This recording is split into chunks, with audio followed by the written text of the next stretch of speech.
Good morning. It's been an interesting morning. I've been up very early, just really quickly, funny story. So I don't know how you get woken up. Hello, darling. Time to get up. Peter Fraser. I love you, Peter Fraser, so much. I can imagine you know, I mean, I watch you with your kids and you'll be like, my sweetheart, it's morning time. You know, hello, honey. That's how you think someone should wake you up, right? Yeah. Mad!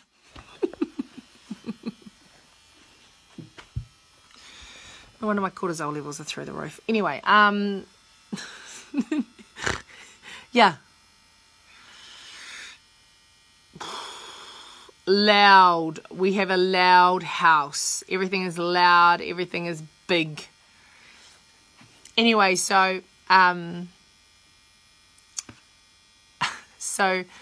o'clock this morning, my husband discovers Zoom with his brother and a dear friend from whenever ago, and fueled by some bourbon. I had exactly that scenario, but it wasn't to me this time. So he wasn't actually yelling at me. He was just yelling generally, and it was excited yelling. You know, it was like happy yelling, and then it was hyena cackles. So, you know, it was funny, but at the same time, I was awake. So I've been awake since then. So I'm probably going to have a quick meditation before I head into BNI at 7 o'clock today. But I thought today what I wanted to talk to you guys about is imposter syndrome. What? So we've been doing lots of reflection. We've been doing lots of stuff in relationship to what are you going to take from COVID? What are you going to leave in COVID? Who is the person behind the leader? What are you doing to look after yourself? And I want to just frame this next piece, which is we talk about food. Now, I've been in the fitness industry for a long time. Lots of fitness professionals will say, you know, you are what you eat. You can't out-train a bad diet. Gosh, I don't know how many times I've heard those things. And I know. I also like food a lot. Anyway, ignore my excuses. I was just triggered. No, seriously. But it's the same for your brain.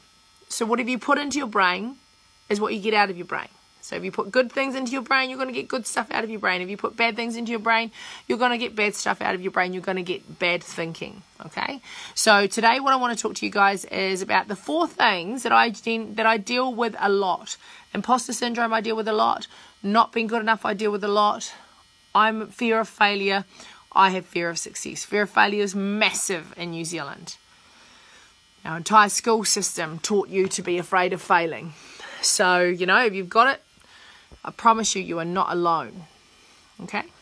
Anyway, today what I'm going to give you is a little tool that I use with some of my clients. It's a fabulous tool. It helps to reframe things. And I use it often. And it's called the doctor, the policeman, and the best friend. And actually my dear friend Paul shared this with me and I loved it and I've used it ever since. So here's the thing. When something like this comes up, psychologists will say to you, observe your thinking rather than engage. Okay, so observe rather than engage. What that means is observe what's happening right now. I sometimes get my clients to imagine a massive stop sign and ask them to create a new thought. Stop sign, new thought. Stop sign, new thought.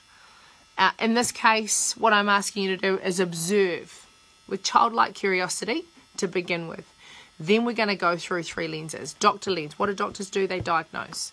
So diagnose what this thinking is. The good thing about going into a diagnostic phase when something triggers you emotionally is you quickly shift out of your right to your left, and the analytical side is less likely to fall into the emotional pit of despair. Okay? So I can't do it. I'm not good enough, crying, upset. You know, all of those things. That's real. This stuff is real, and I'm not even saying this because I've heard of it. I've felt it. I've been there. I get it. So, diagnose. Take a doctor's lens and become diagnostic. Once you've figured out what it is, oh, look, there's that imposter syndrome creeping back into my life. There's that fear of failure. There's that fear of success. There's that I'm not good enough. Put it through the lens of the policeman and create evidence to say that that is not the case. So build up a good case against your diagnoses. Then you use the best friend to help support and shift you through change. And that's the be kind piece. All right? So diagnose, find the evidence, and the evidence is really important because the evidence is the stuff that starts to shift your subconscious. The more often you tell yourself what you are good at and what you're doing really well, the more often you'll do those things. You'll just do it. You know, I'm talking to you guys about all this stuff in relationship to business. What's happening is I'm just doing that in my own business. I'm just making those tough calls. I don't like making them. I'm highly, highly altruistic and people are at the forefront of everything I do, but I must survive. So I'm having to make big calls, you know? And then, of course, I'm being the best friend through the process to myself. I'm saying, you've got this, you're doing well. Because here's the thing. When you go out into the world, let's say you're starting a new business and there's a whole bunch of you out there that are considering doing this. There's so much you've got to think about, right? You've got to think about, what's my vision? What's my mission? You know, everyone's like, what's your why? Like it's a brand new concept. It's not brand new. We've been thinking about it for a long time. Yep, we know the story about Apple, so use those things. Then you've got to think about, what are your values? Why are values important? They help to create behavior. And even though you might be just doing this on your own, really unpacking this stuff is what helps you to stay clear and remain focused. If I think about the work that I've done recently on B-Suite, I know that no matter what happens, B-Suite is about helping people. That's all I care about. It's got to help people. And if it's going to help people, then the first people it's got to help is the people within that business that are helping that business to operate. You know, so it's got to help people. What is its vision? Its vision is to turn humans from humans doing to human being. To help them to sit in their own self and to love it. And I've been thinking this stuff. So you've got that, right? Then you go, oh, what's my value proposition? Oh, what's my price point? Oh, have I done a SWOT analysis? Oh, blah, blah, blah. So you do all that stuff. Then you've got to convince somebody that this is a cool thing and they should pay some money for it. Let me repeat that. Then you've got to convince somebody that this is what you're doing and they're going to pay for it.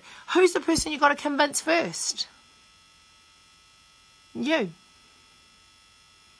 And how are you going to convince yourself if you've got imposter syndrome, fear of failure, fear of success, and you don't think you're good enough? So business is you. You've got to have those strengths. You've got to have those beliefs. You've got to have that thing that goes, I got this. I got this. I don't know why I did that. That's weird. So create. So I wanted to share this with you because as we transition into the new world, I've shared with you what I want to leave behind in COVID-19. I've shared with you what I've learned through COVID-19. And I've shared with you a whole bunch of stuff from other people, from, you know, some theories, some cool little tools. These are tools that I use. This particular tool I use often. It's a fantastic framing. It's a fantastic way of helping people unpack stuff. Now, obviously, I'm telling you this in an 8-minute video. I would normally unpack this over a 30 to 40-minute session. And we'd unpack what this looks like. We'd create some evidence, and then as a best friend, would give you permission to support yourself through a period of change as you transform and you transition. So for my beautiful business brothers and sisters out there, or my friends who have lost their job and thinking, what the hell am I going to do? Job market, we don't even know what it's going to look like coming out of COVID-19. So you might need to be innovative in this space. So let's say, for example, you've got some stuff at home that you've been really good at, that you love. My artists out there, you want to take this out to the world and convince people that they should part with some money for it. Who do you have to convince first? You. Who do you have to believe in first? You. So my beautiful brothers and sisters, I hope that's helpful. I will see you tomorrow morning. Have a beautiful day. Just remember, I am running my course today at 4 o'clock.